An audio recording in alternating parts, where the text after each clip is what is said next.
The making of a Prime Minister. मुश्किलों का अंबार है, वही तो मेरे हौसलों की मीनार है।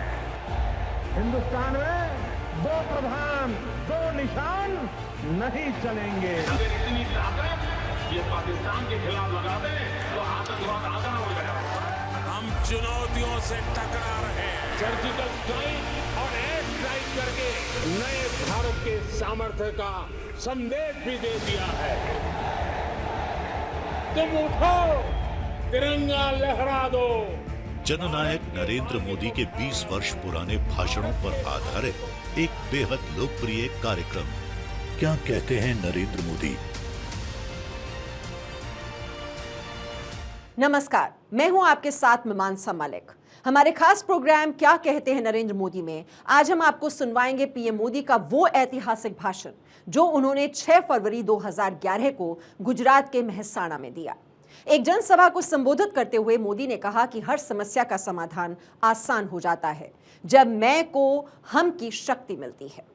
मैं को जितना हम विलीन कर सके उतनी ही हम की गारंटी बन जाती है, और एक बार हम बन गए तो समस्याएं कम हो जाती हैं। इतने कंधे मिल जाते हैं समस्या को उठाने के लिए कि अपने आप रास्ता खुल जाता है। कभी किसी बूंद को विचार आ जाए कि मैं एक बूंद हूं, मैं सब कुछ हूं। कितना मेरा सौभाग्य है कि विष्णु के चरणों में जो कमल चढ़ता है उस कमल की पंखुड़ी पर बैठने का मुझे सौभाग्य मिलता है। मैं एक बूंद हूं। मेरा कितना बड़ा सौभाग्य है कि किसी रूप सुंदरी के गाल पर मैं पड़ा हूं तो मैं शोभा में अभिवृद्धि कर देता हूं। मैं कितना बड़ा भाग्यवान हूं कि किसी के आंख के पंपण पे मेरी जगह मिल जाए तो मेरा एक शोभा का हिस्सा बन जाता हूं। इस अभिमान के साथ अगर वो बूंद जीता है और जैसे ही सूरज निकलता है उसका अस्तित्व समाप्त हो जाता है, लेकिन वही बूंद समुद्र के अंदर मिल जाता है तो वो एक कितनी बड़ी शक्ति का रूप धारण कर देता है, कितना बड़ा विराट रूप धारण कर देता है। और इसलिए बूंद होने का गर्व मुझे चाहिए कि समुद्र बनने का गर्व होना चाहिए। जो मैं को मिटा देता है उसमें समुद्र बनने की संभावना रहती है, जो मैं को नहीं मिटा सकता उसकी समुद्र बनने की कोई संभावना नहीं रहती। और हर बूंद में समुद्र की संभावनाएं निहित पड़ी होती है। आवश्यकता है पहचान। क्या मैं वो मैं हूं? मेरे भीतर भी वो विराट समुद्र का रूप भरा पड़ा है।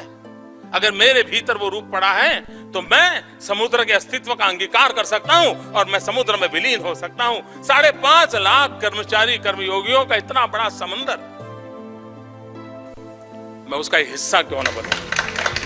मैं उसका एक साथी क्यों न बनूं? अगर मैं साथी बनता हूं तो मैं स्थितियों को पलट सकता। मित्रों, मैं आज एक सीक्रेट शेयर करना चाहता हूं आपसे। मैं एक ऐसा इंसान हूं जिसको सरकार नाम की चीज से कोई लेना देना नहीं था।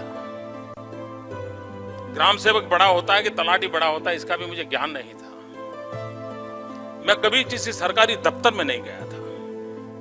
मैं सार्वजनिक जीवन में था, एक औलिये की तरह भटकता रहता था। लेकिन राजनीति कैसो कहते हैं, सरकार किसी को कहते हैं, गवर्नमेंट नाम का ये चौखट क्या होते कुछ मालूम नहीं था। और अचानक मुझे 2001 में आपके बीच आने का जिम्मा आ गया। अब कल्पना कर सकते हैं मेरी मनस्थिति क्या होगी उस समय। मैं कई वर्षों से गुजरात के बाहर था, यहाँ की समस्याओं से भी परिचित नहीं था। मैं शासन व्यवस्था में कौन बड़ा होता है, उसके नीचे कौन होता, कुछ नहीं जानता था। और उस समय मेरे मन में विचार आया कि इसमें मैं क्या कर सकता हूं। और उस समय पॉलिटिकली देखें तो हमारा पॉपुलैरिटी ग्राफ एकदम नीचे था और चुनाव का वर्ष था। और जब चुनाव का वर्ष होता है तब अफसरों लोगों का भी शासन व्यवस्था से दूरी करने का मन बन जाता है। उनको लगता है यार पता नहीं चुनाव के बाद ये जीतेंगे कि हारेंगे, कौन आएगा कौन नहीं, थोड़ा दूर रहो। ऐसे माहौल में मेरी एंट्री हुई थी। उस समय क्या करना, तब मन ने तय किया था जो मैं आज आपको बताता हूं। एक मैंने तय किया था कि मैं परिश्रम में कोई कमी नहीं रखूंगा। इतनी मेहनत करूंगा कि कोई मेरे ज्ञान की चर्चा करेगा ही नहीं, उपदेश कभी दूंगा नहीं। खुद इतना परिश्रम करूंगा तो सबको मेरा पसीने की स्मेल पहुंचेगी इस आदमी को सरकार नाम का ज्ञान है कि नहीं है, ये मैं पता ही नहीं चलने दूंगा, और मैं उसमें सफल हूं।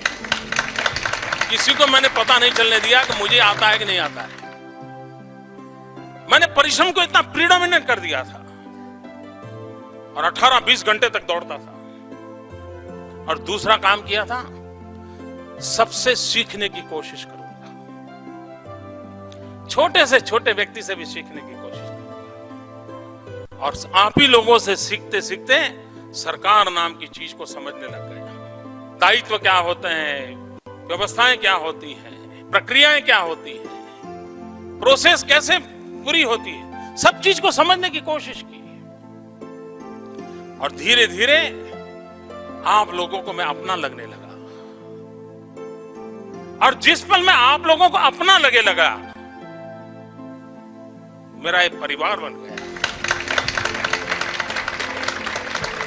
और उसके बाद मुझे कभी दिक्कत नहीं आई, कभी कोई रेजिस्टेंस नहीं आया, कभी कोई रुकावट नहीं आई। इतनी सहज रूप से ये कारवां चलता गया। और आज आप ही के शक्ति के भरोसे, आप ही के सामर्थ्य के भरोसे स्थितियां बदल गई। लोग तो यही थे, जुड़ा तो क्या, भरोसा जुड़ गया। ये भरोसा है मित्रों, मैं से हम बनने के लिए साथियों में भरोसा होना चाहिए, उसको विश्वास होना चाहिए कि मैं इसके भरोसे निर्णय कर रहा हूं, उसको विश्वास होना चाहिए कि इसके भरोसे मैं आगे बढ़ रहा हूं। अगर गलत भी हो जाएगा तो सीना तान के वो मेरे साथ खड़ा हो जाएगा। और तब आपका मैं काम में आता है। और तब अगर मैं काम में आता है तो वो हम की शक्ति बन जाता है, वो मैं की एरोगेंसी को समाप्त कर देता है। और इसलिए हम इस हम भाव से अगर हम चलेंगे तो मुझे विश्वास है मित्रों, गुजरात आज नंबर 1 पर है। लेकिन मुझे कभी लगता है नंबर 1 पे होना शायद उतना मुश्किल नहीं होता है, क्योंकि कभी कभी बाहर का और वातावरण ऐसा होता है कि हम 1 नंबर पे हो जाते हैं। नंबर 1 होना उतना कठिनदायक नहीं है जितना कि 1 नंबर पे टिका रहना, यह सबसे कठिन काम है मित्रों। और आज गुजरात के लिए मुसीबत यह है मित्रों, हम किसी भी चीज में कम परफॉर्म करेंगे तो कोई हमें सुनने को तैयार नहीं होगा। अरे यार तुम गुजरात ये नहीं कर सकते हो, क्योंकि हमने ही हमारे स्टैंडर्ड बढ़ा दिए, हमने ही हमारे पैरामीटर ऊपर कर दिए हैं। और इसलिए देश और दुनिया हमें उससे नीचे देखने को तैयार नहीं है। और इसलिए नंबर 1 पर पहुंचना तो शायद कठिन नहीं लगा होगा, नंबर 1 पर बने रहना सर्वाधिक संकट के काल में हम प्रवेश कर चुके हैं दोस्तों। अगर 2001 का प्रथम दशक, 2011 का प्रथम दशक, 21वीं सदी का ये पहला दशक हमारे लिए प्रथम नंबर पर लाने के लिए जितनी मेहनत हुई, अगर दूसरे दशक में नंबर 1 पर टिके रहना है, इससे मेहनत 10 गुना ज्यादा लगेगी। और इसलिए हमारी सारी कार्य योजनाएं बीते हुए कल के भरोसे नहीं चल सकती। हमारी सारी योजनाएं आने वाले कल के भरोसे करनी पड़ेगी। हम जब 1 नंबर पहुंचे तब शायद कोई कॉम्पिटिटर नहीं होंगे।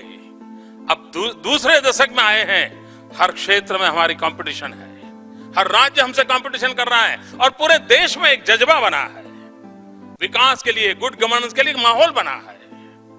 और जब सारे देश में माहौल बना है तब हम लोगों का दायित्व बन जाता है कि हम नई ऊंचाइयों को निरंतर प्राप्त करते रहे, निरंतर हम प्राप्त करते रहे, तो मैं समझता हूं कि उसका लाभ होगा।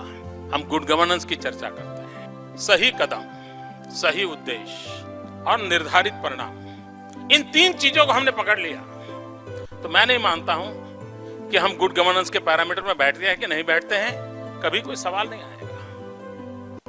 और दुनिया में ऐसा कहा जाता है कि अच्छे कानूनों से ही अच्छा काम होता है, ऐसा नहीं है। अच्छे कानूनों से ज्यादा अच्छे लोगों से अच्छा काम ज्यादा होता है। और इसलिए हम कानून की परहेजी में ही सोचते रहेंगे, उसकी मर्यादा में सोचते रहेंगे, तो शायद कानून के शब्दों के इधर उधर करते रहेंगे लेकिन परिणाम नहीं दे पाएंगे। हम अच्छेपन से, अच्छे उद्देश्य से, अच्छा करने के इरादे से अगर कुछ करते रहेंगे तो अब मैं मानता हूं कानून अपने आप में उसकी मर्यादाओं को हमारे साथ जोड़ करके रखेगा, हमें मर्यादाओं के बाहर नहीं जाने देगा, लेकिन अच्छा अपने आप होता रहेगा। शायद संत ज्ञानेश्वर जी के जीवन की कथा है, हो सकता है संत के नाम में मेरी गड़बड़ हो जाए। वो पूजा के लिए पानी भर करके ले आते थे और रास्ते में गधा प्यासा नजर आया। कानून तो ये कहता था संत के लिए कि गंगा जी का पानी लेकर के शिव जी तक चढ़ा देना, लेकिन इनका आत्मा ये कहती थी कि मुझे उस प्यासे को पानी पिलाना चाहिए, उस गधे को पानी पिलाना चाहिए। और वो गधे को पानी पिलाने लगे तो सारे उनके भक्त लोग थे वो परेशान हो गए, ये कैसा संत है, सारे नियमों को खारिज कर दिया। लेकिन अगर उसने गधे को पानी न पिलाया होता तो शायद उस संत को दुनिया न जानती। वो अगर नियमों में बंधा रहता, जिंदगी पूरी कर लेता, दुनिया को रास्ता दिखा के न जाता, लेकिन उसके एक छोटे से कदम ने दुनिया में आज उदाहरण के लिए कारण बना दिया। हम भी तय करें कि जिनके लिए हम इतने बड़े पद पर बैठे हैं, इतने सारे संसाधन हमारे हाथ में हैं, हमारे शब्द की इतनी ताकत है, एक कागज पर हम हस्ताक्षर करें किसी की जिंदगी को ऊपर से नीचे कर सकते हैं, नीचे से ऊपर कर सकते हैं, इतना सामर्थ्य हमें दिया है। तब मेरे मन में उसके प्रति भाव क्या है, उसके प्रति मेरे मन में भक्ति है या नहीं है, उसके जीवन का बदलाव मुझे संतोष देता है कि नहीं देता है। जिस पल गुजरात न्यूट्रिशन की दुनिया में आगे बढ़ेगा कितना संतोष होगा। आज बेटी बचाओ में हमने कुछ परिणाम प्राप्त किया, यहां हर एक को संतोष हो रहा है, आनंद हो रहा है। कोई सुनने को तैयार नहीं है कि बेटी बचाओ में हम कुछ कम है, सुनने को तैयार नहीं है। क्यों? ये सक्सेस का संतोष है। ये संतोष हर एक को मिलना चाहिए, आनंद होना चाहिए।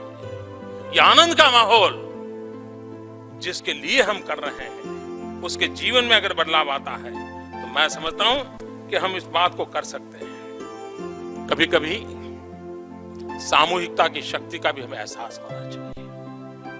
अगर आज के युग में कंप्यूटर सॉफ्टवेयर बना दे हम और सॉफ्टवेयर डाल करके कंप्यूटर में फीड किया जाए कि कौरवों की शक्ति कितनी थी और पांडवों की शक्ति कितनी थी, कौरवों के पास कितने जनरल थे, पांडवों के पास कितने जनरल थे, कौरवों के साथ शासन व्यवस्था की कितनी सुविधा थी, पांडव जो 13-14 साल से भटक रहे थे उनकी क्या सुविधाएं थी, और सारी चीजें फीड करके कंप्यूटर को पूछा जाए कि अगर इनके बीच युद्ध हो जाए तो कौन जीतेगा। कंप्यूटर जवाब देगा कौरव जीत जाएंगे, क्योंकि सब प्रकार का सामर्थ्य होने के बाद भी विजय कौरवों का नहीं हुआ, विजय पांडवों का हुआ। क्यों हुआ? विजय पांडवों का इसलिए हुआ कि एक कमिटमेंट था, स्व के सुख से ज्यादा समष्टि के सुख की कल्पना थी। मैं भाव मिट चुका था, हम भाव जीवित था। कौरवों का हर जनरल अपनी प्रतिष्ठा के लिए मरना चाहता था, विजयी होने के लिए मरना नहीं चाहता था। पांडवों में हर व्यक्ति जीना भी चाहता था, विजयी भी होना चाहता था। ये जो मूल भाव है, इस मूल भाव का जब तक महात्मा नहीं समझते, मैं समझता हूं हम परिस्थिति को पलट नहीं सकते। और इसलिए सिर्फ संसाधन है, सिर्फ योग्यता, इतने ही काम चलता ऐसा नहीं है।